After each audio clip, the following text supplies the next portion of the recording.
Good morning and welcome to today's Cleantech Podcast. I'm your host, Dawn Van Zandt, founder of InvestorIdeas.com, and this is my way of helping you stay informed with cleantech stock news and interviews with thought leaders. Learn about today's problems and solutions for the future. Let's all do our part to make this beautiful planet a better place each and every day.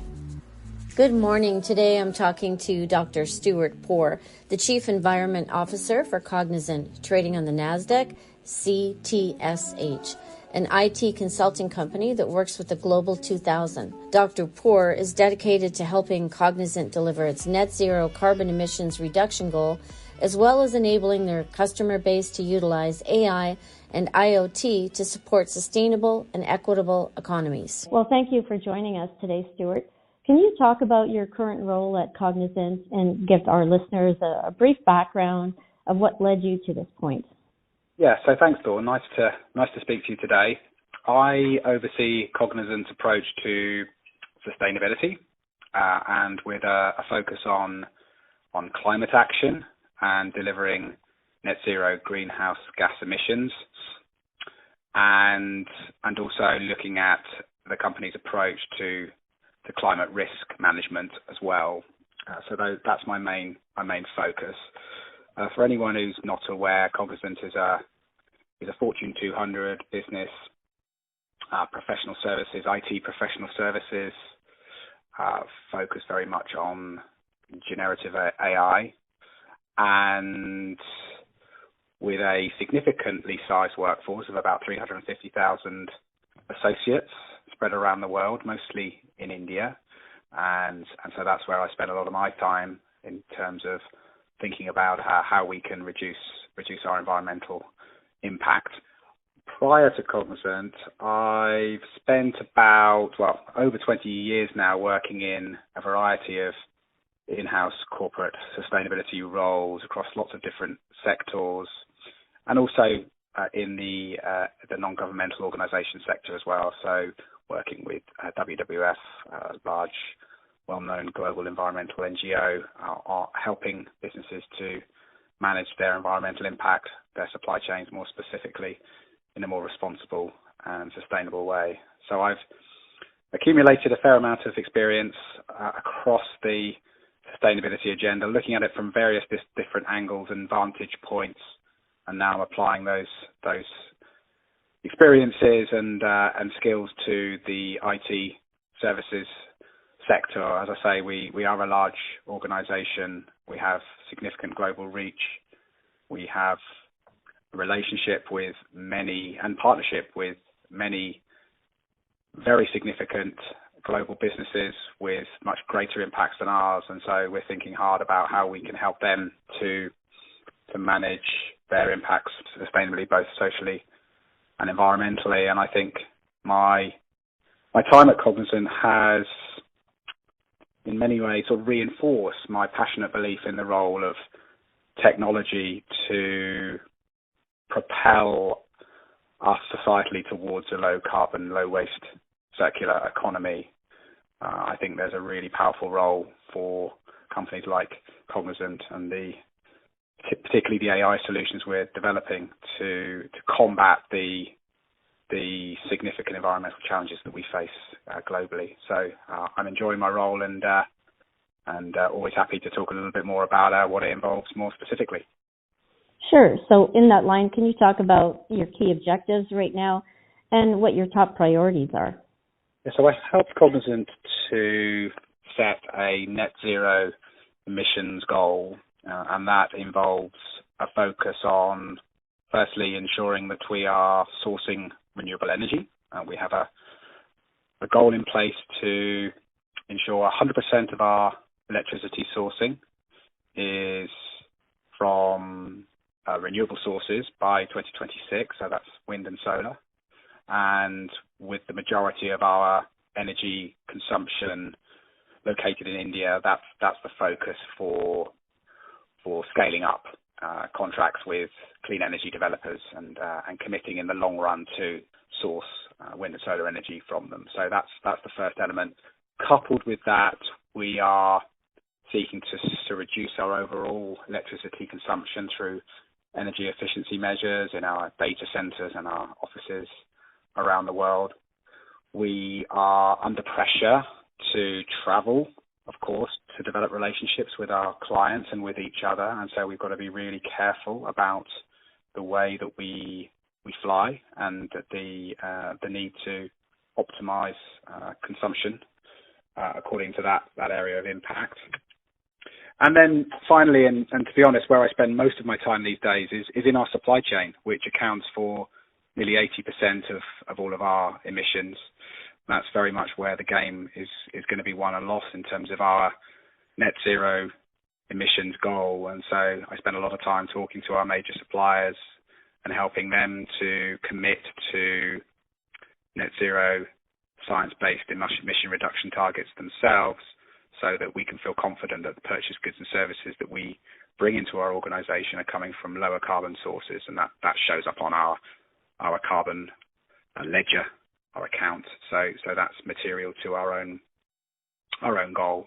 Alongside that, or perhaps to put it better, underpinning that, we are focused very much on skilling and training our associates to become more familiar with and inspired by solutions to help our clients to decarbonize. So making sure they've got at this stage the basic knowledge and understanding that we need them to have around climate science. And with that foundation, then leveraging their creative mindsets and passion for new solutions to develop better ways to manage our footprint. That's something which we're really focused on. And then on the other side of my role, and where I'm tasked to deliver positive change for the organisation, would be around climate risk management, and most especially physical climate risk management. So ensuring that the business is resilient in the face of the increasing frequency of extreme weather events across its operations around the world, finding really good data sources to more accurately predict what lies ahead by way of physical climate risk, and then working with various stakeholders around the organization to build better adaptation plans to ensure that our people and our properties and our delivery capabilities to our clients is properly maintained. And with 350,000 people, of course, the number one concern is around human vulnerability, the impact that, for example, extreme and protracted heat will have on our associates based in places like India and the Philippines. That's really front of mind, and getting into a conversation with them as to what they can do, what we can do together as a business and with employees to manage their vulnerability to those worrying trends is something which we're going to be focused on very much in the next year and further ahead as well. So those are the two areas where I'm most focused, where my objectives are sort of top of mind, net zero and climate risk management. Can you talk about some of your success stories? For example, I read on your website reducing electric consumption in your India office. Can you talk about that a bit more, and if there's other specific examples, you can go into detail. Yeah, so we have, as I said, we have a very strong commitment on changing the types of energy that we consume in India, where the bulk of our energy is consumed, and moving away from fossil fuels to clean energy sources. But we also want to make sure that we're lowering the total energy consumption that we're overseeing as well across our facilities. And that's tricky because on the one hand, we are reliant on our landlords where we lease properties. And also because, like many businesses, we're still coming out of COVID in terms of how much employees want to be in the office, how much we need them to be in the office to generate the sort of work environment that's conducive to sort of well-being and client centricity. So a lot of flux and a lot that's out of our hands when it comes to sort of managing down energy consumption.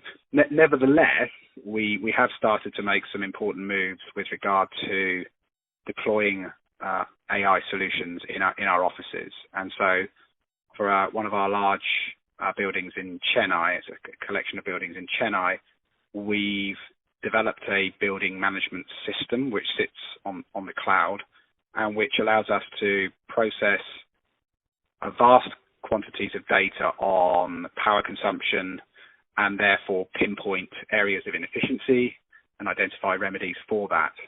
So we can monitor occupancy levels to manage the HVAC, as that's heating, ventilation, and air conditioning, and lighting requirements, and we can use that to also consider smart parking, smart food ordering, smart use of meeting rooms, and it allows for fully optimized use of the building that ultimately lowers energy demand and reduces waste. And we're looking to roll that out elsewhere across our facilities and also for our clients. I think that's just one example of how we're trying to get much smarter, more data-centric,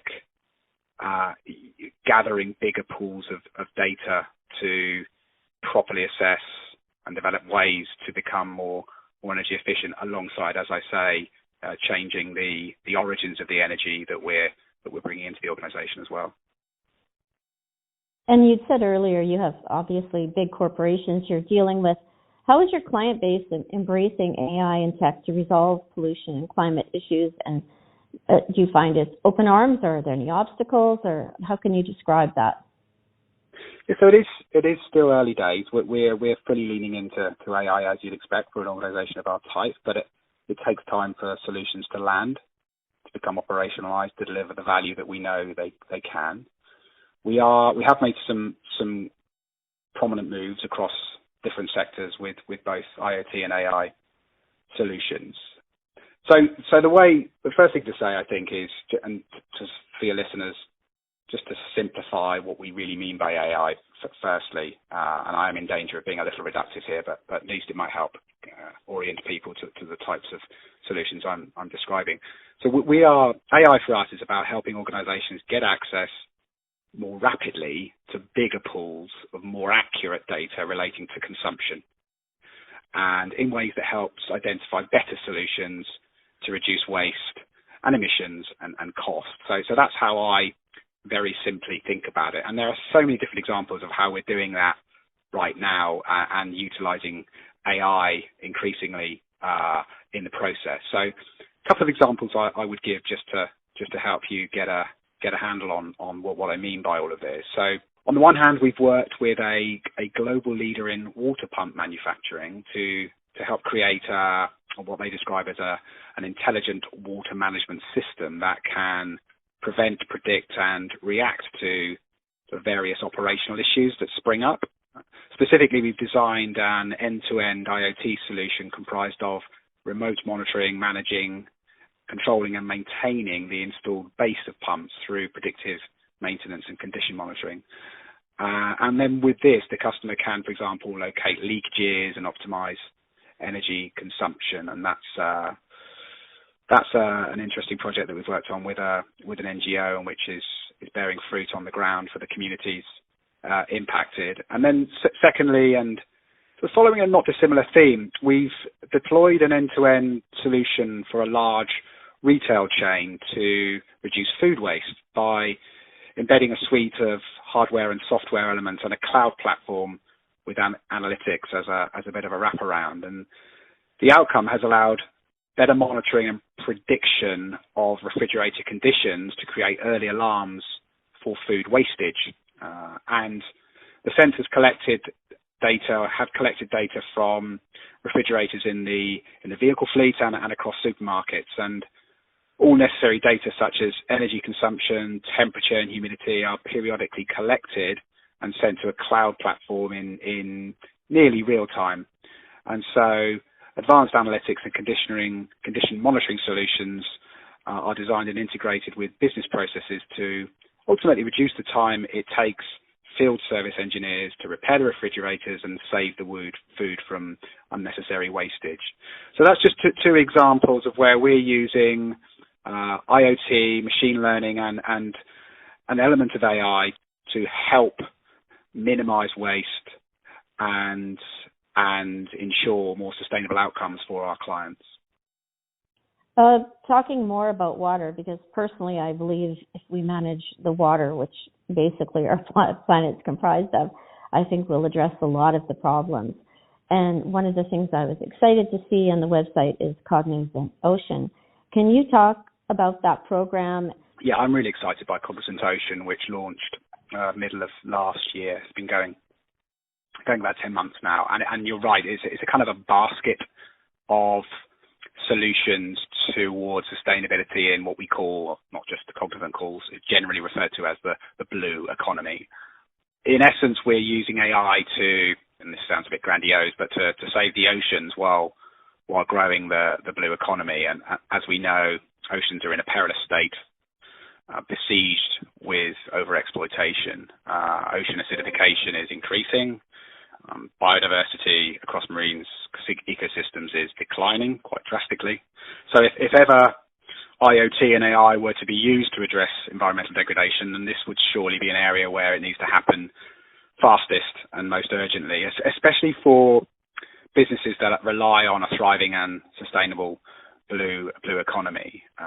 And the problem is that we've identified the challenges on a kind of case-by-case basis, pockets of unsustainability that are treated in isolation and not looked at holistically.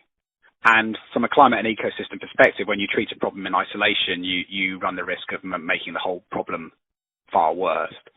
So consequently, we've ended up making, I think, the wrong choices on a repeat basis across large marine ecosystems that we at Cognizant, through Cognizant Ocean, are trying to address. And we approach the problem by trying to understand and measure kind of all ways in which the ecosystem can be managed, the impacts that can land, but also the ways in which those impacts can be managed sustainably, both on the business and the nature side. The focus is, as you noticed, around sort of multiple areas, four in particular. Firstly, what we call blue food, and that's about growing sustainable fisheries and aquaculture. Food security being the sort of the narrative, obviously in play there. Blue transport, which is aimed at lowering carbon emissions and waste across the shipping sector. Blue life, which is about monitoring the health of freshwater and saltwater ecosystems. And then blue energy, which is around helping manage the impact of renewable energy installations, offshore wind power particularly. So yeah, it's a really exciting proposition. It touches upon a number of areas that are relevant and material to the sustainable growth of the blue economy, using all sorts of clever technologies to help businesses from very different places come together, and yeah, taking a holistic approach that's pooling very significant quantities of data from across the value chain, so that better, faster, more responsible decisions can be made that benefit sort of the health of the blue economy, bringing together shipping companies, renewable energy providers, aquaculturalists, to find much more sophisticated joined up solutions rather than treating each of the various challenges in isolation, which, as I say, is where I think we've been up to now. What is the timeline of executing on some of these programs? Like, are you given unlimited time? Like, do you see this as a never-ending journey, or is there like a timeline that you have to execute and say, okay, we've either succeeded or we haven't? Well, no, I think it's going to be a very long running concern for us. I think such is the state of the marine and freshwater systems that we are working within, that there's no quick and easy fix to a lot of this. We're barely scratching the surface, is the truth, but we are, and AI can grow in very positive and unpredictable ways as well. So no, I don't think. Of course, we're always under pressure from clients to deliver solutions fast, and that's something which is built into our DNA. But I certainly don't see this as being a kind of a jump in, do a job and leave and do something else type scenario. I think this is going to be a going concern for Cognizant. I think the demand from those sectors I mentioned is only going to scale, and I think we're going to unearth a whole range of opportunities that's going to create more demand for our solutions. So yeah, always under pressure, always working for deadlines, but certainly it's a stay and play scenario rather than a a one-off engagement. I think this is going to be front and center for Cognizant over the years to come. One of the other questions I was thinking when I was looking at the website, I mean, you collect data, but you're also seeking solutions. Does Cognizant look outside the box with some of the small, innovative companies that are harder to find? And if so, how do you find them? And is there a venue and an avenue for them to come in and approach you and say, hey, we found something that we think would be a great water solution or consumption for electricity? Is there a path for that? I think we're always open to that. You've only got to look at our M&A strategy over the last 2 or 3 years to see that we're keen to engage with smart, edgy, entrepreneurial, AI-oriented businesses that can find really smart solutions. We are a very large corporate, but we are not afraid to partner up with organizations that are coming at it from maybe a slightly different vantage point and with different scale, but with some really fresh thinking and some innovation that we think can really make a difference. There's something about the way that Cognizant people think that makes them, to my mind, more amenable to that sort of culture, that sort of thinking. We often describe ourselves slightly flippantly as, a very, very large sort of startup business, and that brings kind of some downsides, of course. The upside is that we are much more naturally attuned to the sort of the entrepreneurial mindset, and I think when you look at Cognizant Ocean and the projects we've worked on there, and some of those other sectoral applications which I mentioned, you can see us working with companies and organizations, not just businesses, it's NGOs too, coming from very different perspectives with very different technologies and ideas and scale to bring to bear, and being ready to operationalize that in a way that delivers value to all sides, I think is something which we're very committed to, and we'll continue to explore as we get stuck into these challenges. A linear approach is just not going to work. We need, as we get into this critical decade, as we surmount these challenges facing biodiversity and climate, we've got to start to think very, very differently, and that means different types of collaborations, different types of partnerships, different skills and expertise, bringing people together to act courageously in the face of the challenges we face.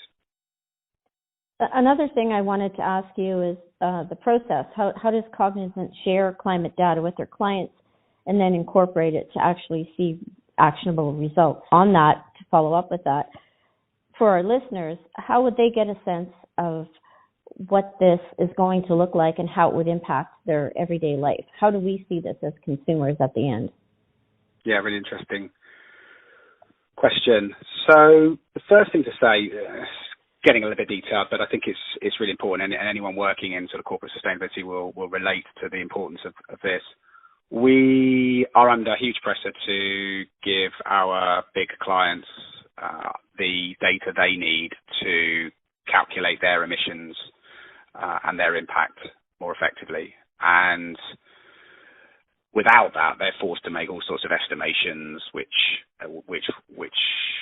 aren't really of huge use to anyone happily interrogated. So we, in recognition of that need, have developed a calculator which we use to measure the impact in emissions terms of the projects that we work on for our clients. So if a large bank, for example, or a big healthcare company were to commission us to undertake a piece of work, we can give them an accurate, assured readout of the emissions footprint generated by that project, by the people working on that project, the offices they're working in, the amount of travel they undertake, whether it's working at home or in the office, the assets they use, and so on.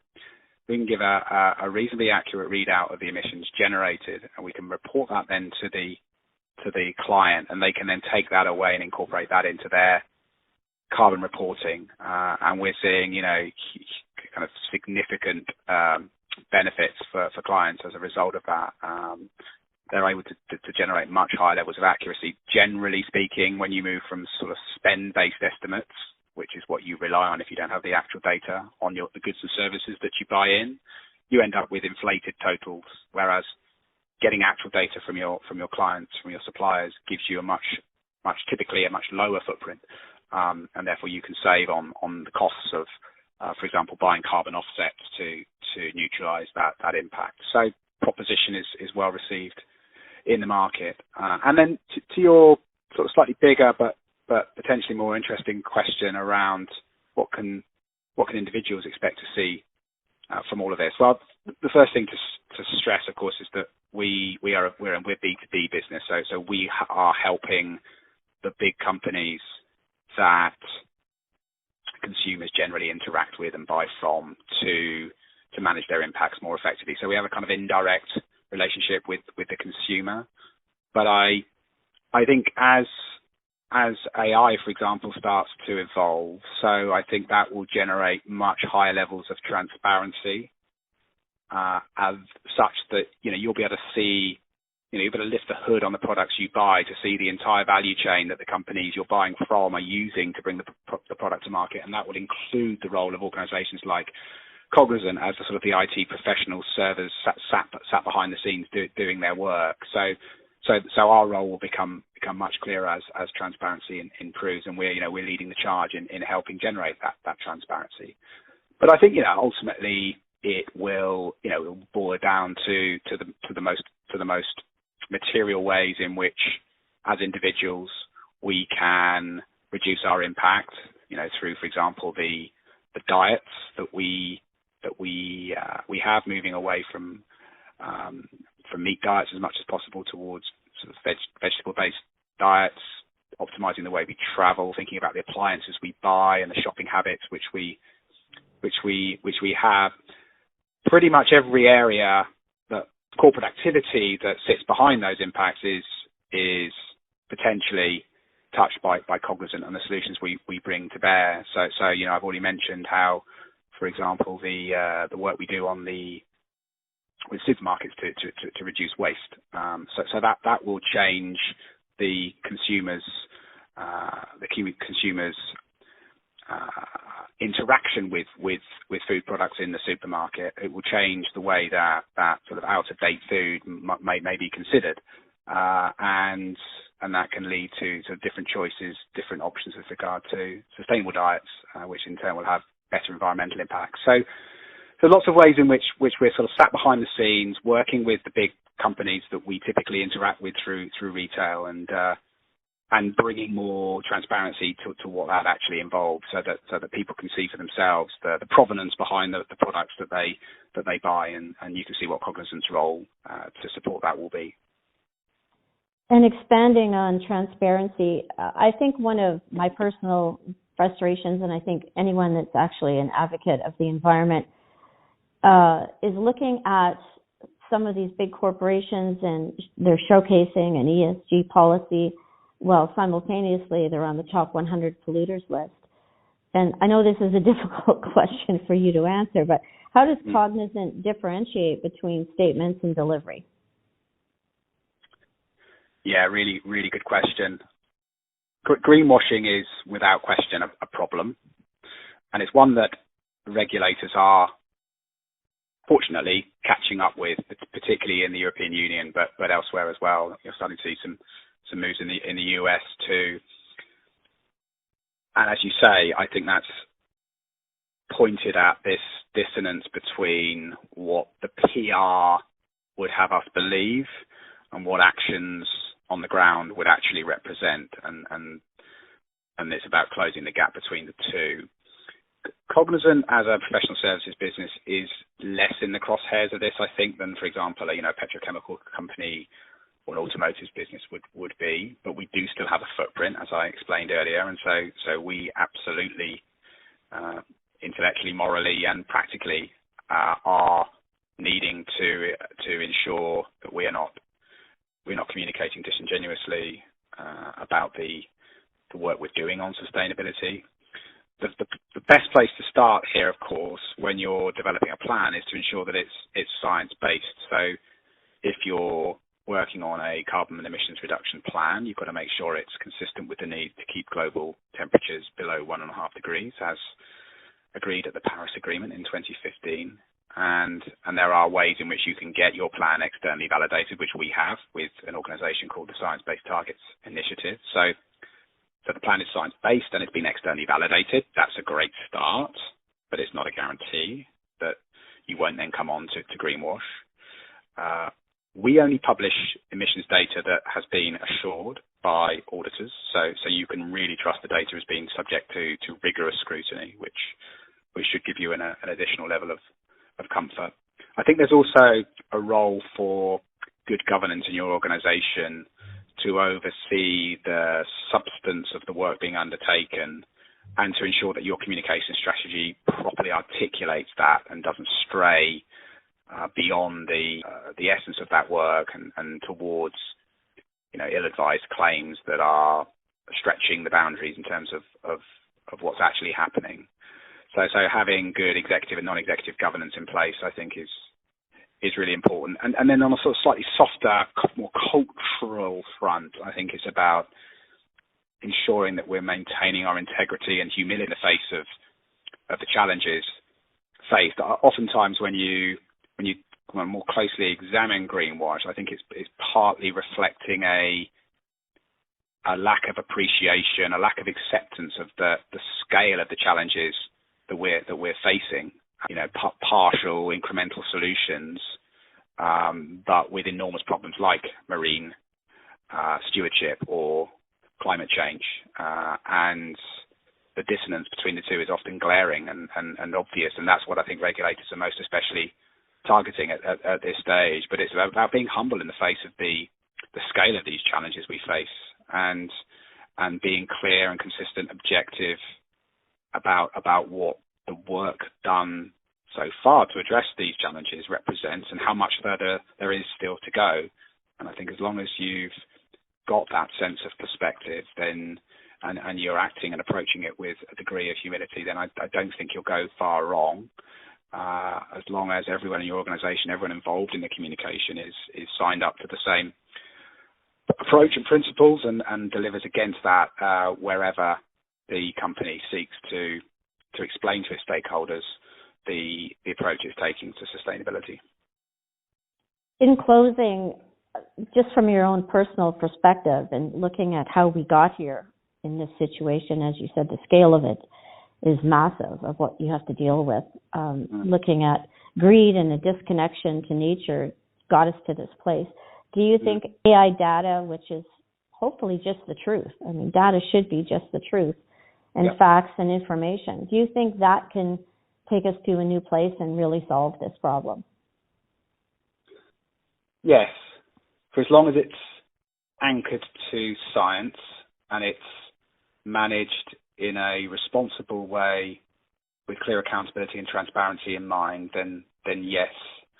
I'm so excited when I look at the incredibly sophisticated ways in which let's go back to Cognizant Ocean, for example, the work we're doing with salmon fisheries in off the coast of Norway, monitoring what's happening with the fish stock there, detecting for disease and fish health to ensure that the biostock is maintained and regenerated.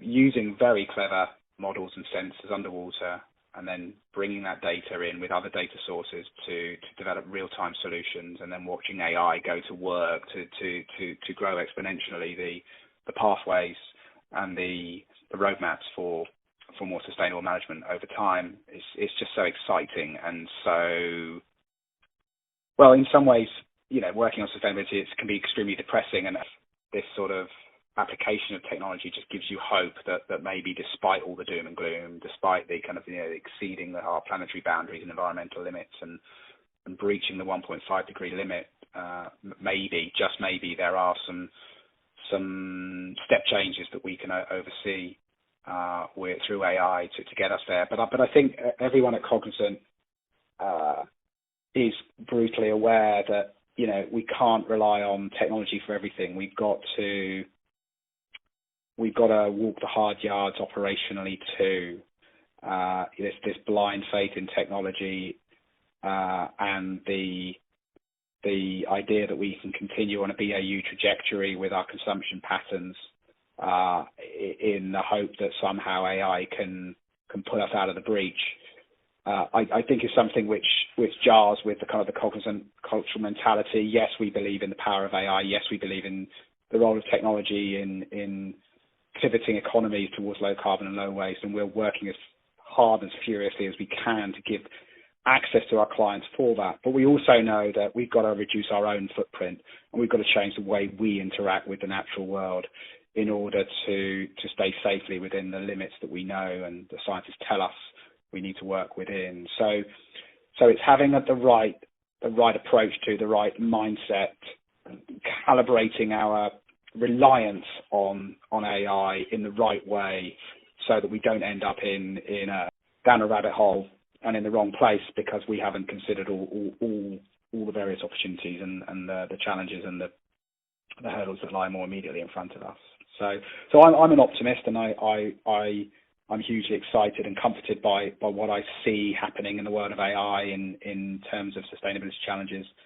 But I'm also the person in our organisation reminding us to keep our feet on the ground and not shy away from the slightly more mundane but still really important. Turn off your lights, reduce your waste, stop flying if you can, type messages which are just unavoidable if we're going to start to rapidly scale the decarbonisation that's so necessary to keep temperatures to a livable level. Well, on those notes of honesty and optimism, I think I'll close this interview because I'd like to leave our listeners with something that they can take home and take to heart. So thank you so much for this interview. I think you've shared a lot of information. I will definitely direct our listeners to the website if you've got that right now. Yeah, you can pick up information on both our sustainability strategy and also our sustainability solutions from the Cognizant website. It's very simply www.cognizant.com, and it's very navigable, and you can find out what you need from there. And if anyone ever wants to talk to me directly, feel free to hit me up on LinkedIn, and happy to chat about the issues we've been discussing in more detail if anyone wants to. Really appreciate your time today, Dawn. Thank you. Thank you. To hear more Cleantech podcasts, visit the Cleantech and Climate Change page on Investor Ideas. You can find it on our top template. Also, Investor Ideas has a lineup of other podcasts and themes, including the AII, the Crypto Corner, our cannabis podcast called Cannabis News and Stocks on the Move, rated one of the top investor podcasts in the sector, Play by Play, a podcast looking at sports and esports news, and Exploring Mining. To listen to any of our podcasts, visit our podcast page on Investor Ideas at investorideas.com/audio. And a reminder, you can hear our podcasts on Spotify, iTunes, TuneIn, Stitcher, Spreaker.com, iHeartRadio, Google Play Music, and most audio platforms available to you. If you like any of our podcasts, we would appreciate you recommending them or reviewing them on your audio platform. And to help you follow and track clean tech and renewable energy stocks, Investor Ideas has created a directory of publicly traded stocks in the sector. You can find that by going to our homepage, looking on the sidebar and looking at renewable energy and environmental themes, and you'll find our stock directories there. Investor Ideas does remind all of investors to read our disclaimers and disclosures on our site. You can find them at investorideas.com/about-disclaimer.asp. It is important to read these. And this podcast is not an endorsement to buy products or services or securities. Investors are reminded that all investment involves risk and a possible loss of investment. Thank you again and have a great day.